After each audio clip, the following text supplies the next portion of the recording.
Ramayana chapter 30, 10 years pass. Now begins the Aranya Kanda. The poet begins with an episode that prepares us for the misfortunes of Sita. A new responsibility has been cast on the prince. He is to destroy Rakshasas who molest the rishis in the Dandaka forest. A fear rose in Sita's heart like a shadow cast by events to come. Why should you and Lakshmana, who are properly to be merely ascetics in the forest, to take on yourselves this task of protection?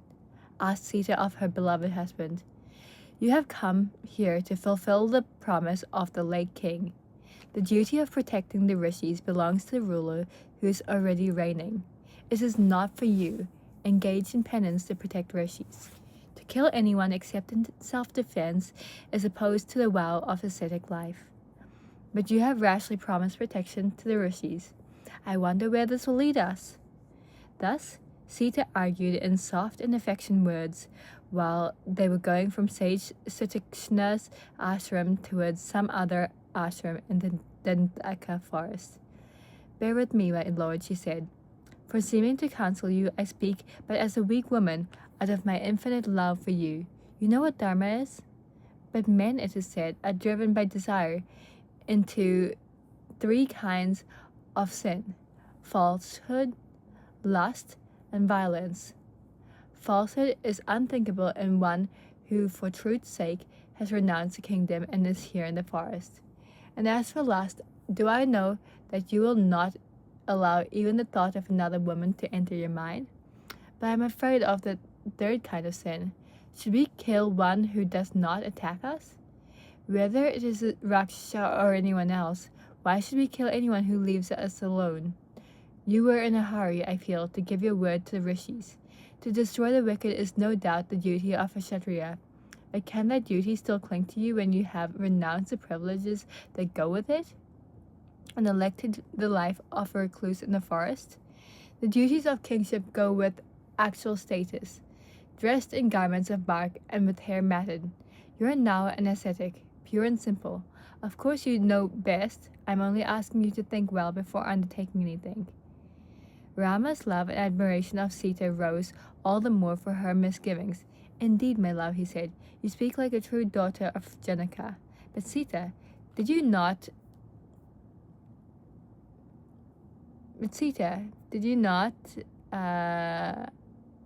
once say yourself that the weapons borne by Kshatriyas are for protecting others? When helpless people suffer persecution, how could a Kshatriya sit still? When we came here and the sages complained of their sufferings and entreated our protection, they could not endure the cruelties of Rakshasas, who looked on them as so much meat and made shambles of their hermitages. Did they not show us a great heap of bones to show what had been done? You are the king's son, they said. Our troubles will now end as darkness before the rising sun. You are our only refuge. Could we, princes, hear this piteous appeal and refrain from helping them? Every Kshatriya, everyone has to do his duty, not the kings alone. You are, of course, solicitous for my safety. Even granting that what you say is right, I have given my word and I cannot go back. They said, you are a refuge and I have given my word to protect them. A pledge thus given cannot be withdrawn. What I have spoken cannot now be unsaid. You and I must tread together the path of Dharma. How can we differ? Talking thus, they went along the forest path. This conversation occurs in the poem like the cloud that precedes the storm. It is the artistic creation of a changing atmosphere and not a random casting up of facile verses. For 10 years, Ram, Lakshman, and Sita lived quietly among the rishis. In the great Dandaka forest, there were a number of ashrams which the rishis lived, practicing their austerities and living their lives of abnegation. The princes spent a month in one ashram, 3 months in the second, and perhaps a year in the third, as welcome and happy visitors. The forest was indescribably beautiful, with deer and bison, boars and elephants, The birds, the trees, the creepers, the blue water lilies all live again in the beautiful Valmiki poetry. Ram was very happy these 10 years, the joy of association with great and holy men being added to his joy in the quiet companionship of Lakshman and Sita. These 10 years are disposed of in a small chapter. Time happily spent seems short and needs no length in recording. Time happily spent seems short and needs no length in recording. When, after 10 years has thus passed, the end of their forest life was approaching. Ram wished to have darshan of the sage Agastya, who lived in the south. The sage was, like Vishwamitra, famous through the 3 worlds.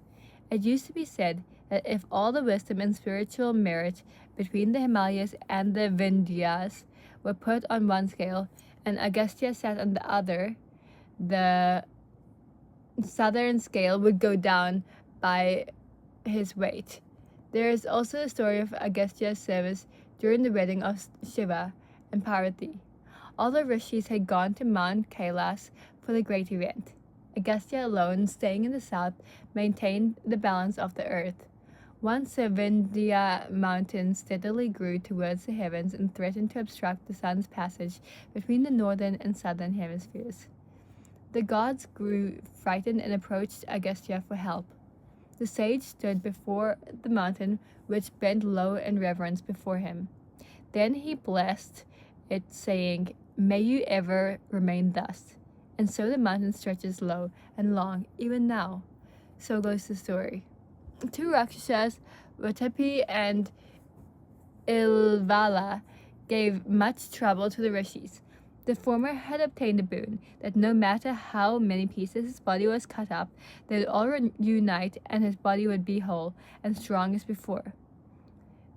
Ivala, disguised as a Brahmin, would go to the ashram of one rishi, then the other, and say, "O learned one, go over to my humble home and oblige me in accepting the consecrated food prepared for my mains." On no account, according to ancient rule, could one refuse such an invitation. The rishis therefore had to accept the invitation. To them, Ilvala served as food, his brother Vatapi cut up and cooked lusciously, and after the unsuspecting guests had eaten the meat, the host would, according to the custom, ask the guests, "Are you satisfied?" The answer would be, "Yes, we are content."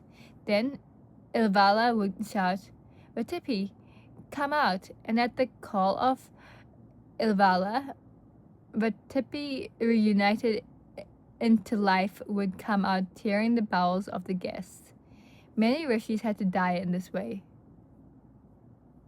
One day, Ilvala tried to play this trick on Agastya. As usual, Vatapi entered Agastya's entrails as meat. Agastya, of course, knew this, but he was a devotee of Ganpati and had obtained the power to digest the Rakshasa. "Are you satisfied?" asked Ilvala. "Yes, I am satisfied," answered Agastya. Ilvala shouted, "Vatapi, come out." Agastya, laughing, said, "Vatapi has been digested, my host." "What?" cried Ilvala. "Have you killed my brother?" And he rushed against Agastya. The sage opened his eyes in indignation, and the Rakshasa was reduced to ashes. No Rakshasas would thereafter come near Agastya, and he protected the other sages also. Ram first went to the ashram of Agastya's younger brother and obtained his blessings before visiting Agastya himself. Proceeding south and approaching Agastya's place, Ram noticed the brightness of the whole region. The birds and animals playing about without fear, and Brahmanas gathering flowers for worship. He told Lakshman to go in advance and announce him to the sage. Lakshman met one of the disciples of the sage and sent word through him.